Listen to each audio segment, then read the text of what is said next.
يا حبيب سلام عليك صلوات الله عليك।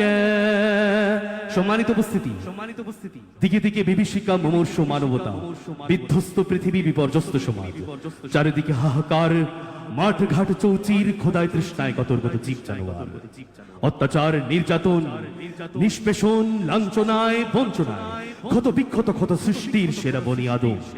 চারিদিকে চলছে রক্তহীনতা, রক্তক্ষরণ। মজলুম মানবতার মিছিল থেকে এক ক্রন্দন ধ্বনি ওঠে, শান্তি চাই, মুক্তি চাই, চাই একজন শান্তির দূত। ঠিক এই সময় এলেন আমাদের প্রিয় নবীজি মুহাম্মদুর রাসূলুল্লাহ সাল্লাল্লাহু আলাইহি ওয়াসাল্লাম। সেই নবীজির শানে, সেই নবীজির আগমনে আমরা খুশি না বেজার? সত্যি যদি খুশি হয়ে থাকি তাহলে চিল্লায়